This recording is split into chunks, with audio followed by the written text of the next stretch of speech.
میں آپ کو دوسرا واقعہ سنانا چاہتا ہوں کہ کس قسم کے ہرڈلس آتے ہیں اور پھر کیسے آدمی شروع کرتا ہے. تو کراچی میں آنے سے بعد یہاں گنگا ٹینٹ کمپنی جوائن کی اور سی اے کرنے لگا. تو لنچ بریک میں جاتا تھا اسٹاک ایکسچینج 1.5 گھنٹہ کہاں گزاروں, تو وہاں دیکھا تو کام شروع کیا لوگوں نے کہ بھائی اس میں پیسے بچ سکتے ہیں. تو میں نے کام کرنا شروع کیا. تو 1 سال کے اندر 2 لاکھ روپے بن گئے. 68 کی بات ہے. اور ہمارے پرنسپل صاحب کے پاس 1964 کی وہ گاڑی ہوتی تھی اوپل. تو میں نے کہا کہ اوپل ہی لیں. تو میں ان کے پاس آرٹیکل کلرک تھا, میں نے 68 کی گاڑی لی اور وہ اس میں آتے تھے. تو انٹرپرینور جو ہے حق حلال اور محنت سے کام کرتا ہے تو وہ انجوائے بھی کرتا ہے اپنا پیسہ, اور وہ ضرور کرنا چاہیے. یہ نہیں ہو کہ مائزرلی آدمی بیٹھا رہے اور اس کو پھر ملے نہیں. اچھا, تو یہ تو میں نے بتایا, لیکن میں سارے واقعات ٹائم اس میں نہیں لینا چاہتا. میں یہ کچھ اور بتانا چاہ رہا تھا کہ اس وقت ہمارے تو انٹرپرینورل اسپرٹ تو ہے. مسئلہ کیا ہے ہمارے ساتھ؟ مسئلہ یہ ہے کہ سوائے کراچی کے باقی جتنے ہماری ایریاز ہیں اس میں کام ہو نہیں رہا, اور اس کو ہم کیسے اب اس کا حل کیا لا جائیں کہ کیوں نہیں ہو رہا. دیکھیے, ایک طریقہ کار تو یہ ہے کہ ہم انکریج کریں اپنے انٹرپرینورز کو اور ان کی عزت افزائی کریں تاکہ لوگ ان کو رول ماڈل سمجھیں جو یوتھ اور بچے ہیں. جب ان کو وہ رول ماڈل سمجھنا شروع کریں گے کہ بھائی ان کی تو اتنی عزت افزائی ہو رہی, تو لوگ یہ نہیں کہے گا کہ جی میں ایس پی بنوں گا یا میں ڈپٹی کمشنر بنوں گا, وہ بولے گا میں انٹرپرینور بنوں گا, کیونکہ انہیں یہ معلوم ہوگا کہ معاشرے میں ان کی عزت ہے, لوگ ان کو ریکگنائز کرتے ہیں. تو میرا خیال یہ کہ ایک حل تو ہم یہ نکال سکتے ہیں ان کے لیے کہ بھائی اگر ہم اپنے ایجوکیشن سسٹم میں, جیسے صدیقی صاحب نے رائٹلی پوائنٹ آؤٹ کیا کہ ہمارے کو کیریکولم میں انٹرپرینورشپ کا بھی ایک سبجیکٹ ہونا چاہیے. کیونکہ دیکھیے, لوگ لا پڑھتے ہیں, میڈیسن پڑھتے ہیں, ہر سبجیکٹ پڑھ لیتے ہیں, لیکن انٹرپرینور کے لیے تو ہم نے کوئی سبجیکٹ رکھا ہی نہیں نا. تو اگر بچوں کے اسکول اور ان کے زمانے سے ان کو سکھائیں گے, پڑھائیں گے کہ رسک ٹیکنگ کیسی ہوتی ہے, رسک لینا پڑتا ہے. یہ نہیں ہے کہ لوگ سمجھیں کہ بھائی 1 تاریخ کو جا کے تنخواہ ہاتھ میں لے کے آ جائیں گے. نہیں بھائی, 1 تاریخ میں آپ کو 3000 آدمیوں کی تنخواہ دینی ہے, 5000 آدمیوں کی تنخواہ دینی ہے. میں آپ کو بتاؤں کہ جس وقت یہ جذبہ ذہن میں آ جائے گا تو انٹرپرینور کو وہ اتنا اپنے ٹوز پہ رکھتا ہے, اتنا ان کو ہمیشہ رکھتا ہے کہ وہ 24 گھنٹے اس کو کام کرنے پڑتے ہیں. میں آپ کو بتاؤں کہ 1971 میں نے شروع کاروبار کیا اکتوبر میں, اور 15 دسمبر 71 کو فال آف ڈھاکہ ہو گیا. اب اسٹاک ایکسچینج میں اس ٹائم کاروبار شروع کرنا, اور 2.5 مہینے کے بعد ایمرجنسی ڈکلیئر ہوئی ذوالفقار علی بھٹو صاحب کے زمانے میں. 16 تاریخ سے مارکیٹ بند, 15 مئی 72 تک. تو اس کا مطلب 6 مہینے تک تو تنخواہ دینے کا بھی پیسہ نہیں, کیونکہ انکم تو کچھ نہیں آ رہی تھی. اب آپ 5 آدمیوں کا اس زمانے میں اسٹاف رکھا تھا, 2000 روپے کی سیلریاں سب کو جاتی تھیں, تو انکم زیرو ہے. پیسے 3 لاکھ لگے ہیں, وہ ایسٹ پاکستانی اسٹاک میں چلے گئے. کرنا فلی ریان تھا اور نیشنل شپنگ تھا اور باقی شیئرز, تو وہ رقم ڈوب گئی. باقی جو بچے تھے وہ نیشنلائز ہو گئے اور وداؤٹ کمپنسیشن ہوئے, وہ 76 میں ملی. تنخواہ کے لیے 2200 روپے کی پر منتھ وہ بل الگ دینا ہے, تو کیا ہوگا؟ پریشان ہو جاتا ہے آدمی. لیکن اگر آپ کے پاس واقعی وہ جذبہ اور کیڑا ہے تو ہمارے پاس انوویشن ہے کہ کیسے خرچوں کو پہلے کنٹرول کیا جائے.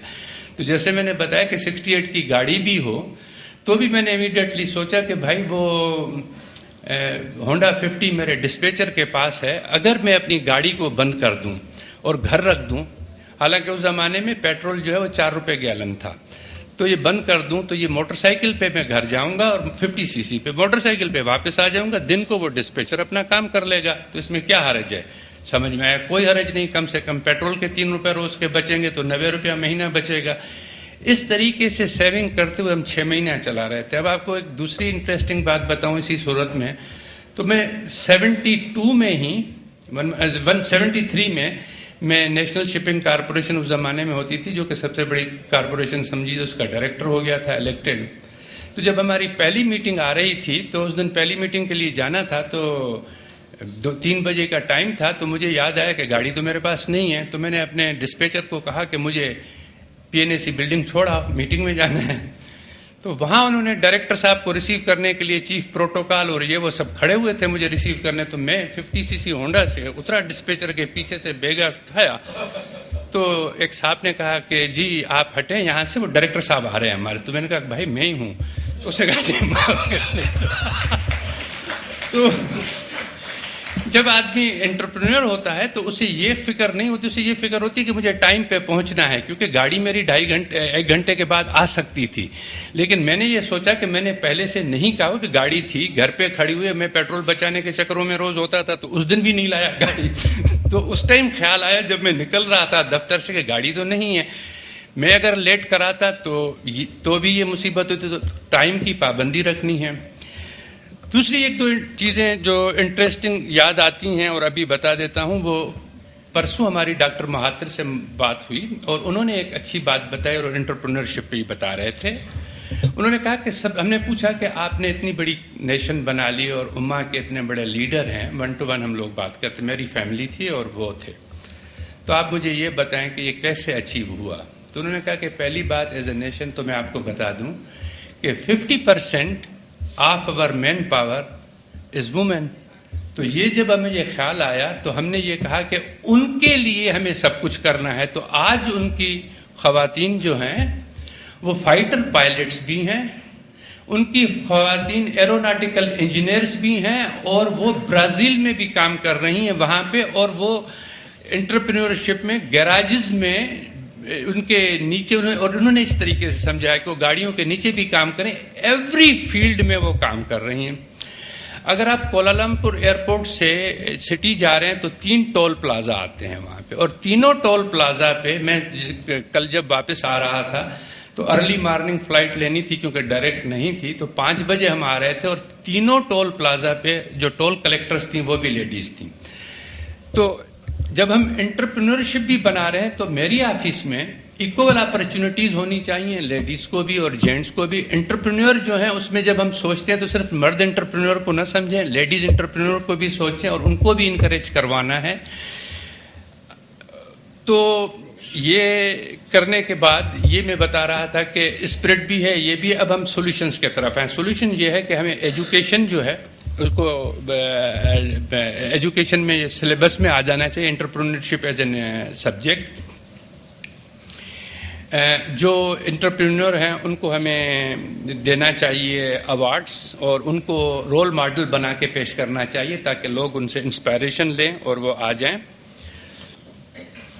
اور تیسری اور انٹرسٹنگ بات یہ ہے کہ ہم یہ کہتے ہیں کہ بھئی ہمارا کام ہمارے کو کرنے دیں، گورنمنٹ کا کام گورنمنٹ کو، لیکن گورنمنٹ نے جیسے یہاں سندھ میں بھی سندھ بینک بنائی ہوئی ہے تو ان کے لیے اسپیشلی رورل میں ہمارے کو کریڈٹس ان کو دینے پڑیں گے. کریڈٹ دینے کے لیے بھی اسپیشلی سندھ گورنمنٹ نے سندھ بینک بنائی ہے. اس میں میری ریکویسٹ اور سجیشن یہ بھی ہوگی ہمارے طرف سے کہ وہ رورل انٹرپرینورشپ کے لیے ان کو اسمال لونس وغیرہ کی ارینجمنٹس کریں. Thank you very much.